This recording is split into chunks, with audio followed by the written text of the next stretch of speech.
then look at 2020 and 2021, there's a whole transform and grow. That is what those 2 years will look at. So we have already built a good foundation. It's a solid foundation. And that's when we are really going to pay particular attention to accelerating and making bigger, particularly the flagship projects that have been raised. And I know by now you're comfortable with the flagship projects, so I won't go through them, the 5 of them. Those are going to be part of what we are known for. As part of that, there's also going to be a whole process of ensuring that the businesses are able to finance themselves, not necessarily by keeping coming to you, but because the businesses will be more viable, will be able to stand on their own 2 feet. They can now access even bank financing, which now, for most of them, given the state they're in, they can't. So those are some of the things that will be looked at. There will be a whole process of rebuilding the FEB brand so that you are then able to attract more members, more investors, and even attract new investments. Because keep in mind that for you, by the time you're finishing the 3-year period, you'll be well known as an investment company and you'll be ready now to undertake new investments.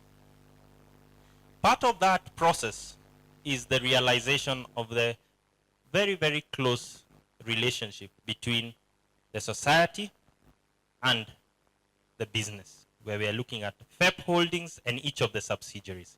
So we can fix all we want in the business side, but if we don't fix things in the society side, tutamalizia pale pale tulianzia. With that, there is a whole focus on revamping the society. But again, also realizing this, where the society is. So in the financial plan, the financial model that has been done, there is money that has been allocated from FEP holdings as a loan to the society, so that they now, it's very, very clear, that is the money that has been allocated to you to transform you. It will only be available once FEP holdings has raised its funding, and I think we estimated around 20 million. That will be what will be available for the society, then for them to stand on their own 2 feet, and when they have their own revenue, pay back the money, because it's investment money. But at the same time, to ensure that the two work harmoniously, it is proposed that a memorandum of understanding is signed, so that expectations on both sides are very, very clear, and there is a reference point. But at the same time, the leadership of both sides will also be meeting periodically every year to ensure that, and hold each other to account. You promised you're paying dividends. Our members are asking, dividends iko wapi? Yeah? And vice versa. You promised me market, I am not seeing this market. And lastly, we also clarified the aspect of the county investment companies. And it is very clear that for FEP holdings to invest further, so they are going to have what was being called a birthright, 25% of county companies. But for them to invest any further, the FEP county companies must meet the investment criteria that I'll be running through in a bit. Lastly, we'll be developing very innovative and products that matter to you. Because if the products don't matter to you, then really FEP holdings wouldn't have achieved what they're meant to achieve. I will touch on about 3 more things before actually 4 things before I close. The first one is, how are we making sure this is not just a good document, nicely packaged, colorful? The first thing is there's a very clear implementation plan. But as part of that implementation plan, we have also borrowed from the best practices, the best ways of implementing strategy. Because in truth, 75% of strategies don't work, but it's also clear why they don't work. So we don't need to go there. Yeah. So what has been done is, first, as soon as this plan is launched, then the people who are responsible for implementing, the management teams, need to be properly sensitized, need to be fully given the responsibility to implement the plan. And that's part of what we are calling the project and change management support. Part of that also improves having an additional consultant who just sits in and ensures that they are rolling up their sleeves and things are happening each and every day, again for the same period. The plan also has task force committees. committees that are going to look at each and every business and look very carefully at each of them so that we make sure we are not investing in businesses that don't have the potential to give us the amount of return and that that we can afford to invest in. So that's a very clear thing. Those task force committees will be responsible in the meantime, because remember we said there are going to be new boards in each and every company. But the work needs to be done now before even those boards are in place. So these task force committees are doing that. So that when they are handing over to the new boards, they are handing very clear businesses that have a future. At the same time, if we don't need to be in that business, then we don't even need to be appointing a board. We need to have a very clear plan of how we are exiting that specific business. During this period, up to end of March, there is going to be a report to the board every 2 weeks of this is what we have managed to achieve. These are the challenges that we are having, and the board will have to address those challenges. Yeah. So that way, we ensure that we are consistently moving forward. Let me move on to investments as I come to an end. Borrowing from some of the companies that have done particularly well, not only in Kenya, but in other parts of the world, we say there are 8 things that we need to do. One is we need to be clear and have a target of what kind of return do we expect. What's the minimum? So if we put a million shillings in, or 100 million in something, what do we expect to get?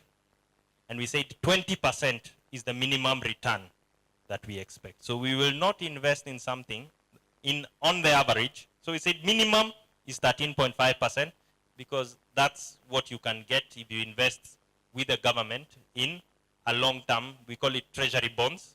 That's the minimum they're giving, around that. So we said anything less than that, we are not interested. But on average, when you look at all the investments, they must deliver 20%. So some will deliver 30. For instance, when we look at the kind of returns that you are likely to make from the financial services, they will be in the region of 30. But the minimum any should deliver is 13.5. It was also committed that you'll only invest in businesses that you're capable of running. And that's where we say competence. That you're not going to invest in a business that you're not capable of running. And where you want to invest in it, but you're not capable of running it, you'll get the skills so that the capability is there. The other priority will be investing in businesses that bring value to the network. If they don't bring value to the network, so if there are 2 investments, one brings value to the network, the other doesn't, you go with the one that brings value. The other is that you will invest in some businesses in the short term. So some that you know we are going to make our money and get out, and others that you're investing to be in it for very many years. In terms of financing, that you will have certain proportions that you'll invest in the businesses, such that if the investment committee of the board, people in charge of investing of the board, because there is an investment committee, if they say we will not invest in a certain sector more than 25%, the minute they achieve 25% of the total money available, they can't invest anymore. The other commitment is that you'll invest in businesses that can grow. So it will not be an aspect of we got this small opportunity that we want to invest in. No, that one can be done by a member. Let a member do that one. We need to invest in businesses that are big and can be grown to very big businesses. The other aspect was investing in businesses that when the time comes, there's a possibility of getting out of those businesses, and in the process of getting out, making a lot of money. So that's another aspect of, if you need to get out of that business, there's a possibility of selling the business to, not closing it down, but selling. And lastly, ensuring that you spread the risk. Investing in several areas, and you can see in terms of flagship, that spread is already there: hospitality, financial services, and real estate. The focus in the investment, behind the investment thinking, is there must be a demonstrated return. If we are not deliberate about it, then we won't get the return. The commitment remains on building generational wealth. And in terms of building generational wealth, it's around providing financial solutions. Be they an opportunity to save, personal lending, business financing, That's what it's really looking at. Again, the commitment of FEP Holdings is going to be on securing your assets. And that's where insurance comes in. That's where providing security solutions for your businesses comes in. The opportunity of accessing affordable housing, and those are real estate solutions. Recreational and social opportunities, such as the hotel will provide you with. And also a focus on providing attractive investments, such that by the year 2020, 2021, you will be very clear that you want to invest in FEP Holdings because you are sure of they will give you a higher return than if you invested the money yourself. There's also the bit that talks about a commitment to the network, and very clearly identifying for the network, this is what we need to do. So first, obtaining at least 60% of the revenue. So the managers will be committed to making sure that they deliver value for you. Providing solutions that you can access at prices that you can access, and ensuring that this is done in a very, very simple and clear way. Yeah. The commitment to shareholders. The commitment to the investors. And I know I'm reiterating this, but this was mentioned by the president. Growing the assets from 4.15 billion to 9.5 billion in 3 years. It is a lot of work, as you have heard. Ensuring that an investment return of 20% per year is achieved by end of 2021. Paying dividends of 10% to 25% of 2021 profits. And lastly, ensuring the employees are committed to the organization, and that commitment is measured by the level to which they are engaged by 2021. To just ensure that there are no conflicts and there is a clear governance structure, we have even provided the governance structure and the diagram of how the society, the advisory council, and FEP Holdings will interrelate. Beautiful as the document may be, there are very clear reasons that we may not deliver. So what we have done is anticipate the reasons that may stop us from delivering. And we have actually clearly identified what those reasons are, but also identified what we would do if those risks came up. And I'll just go through a few just to highlight.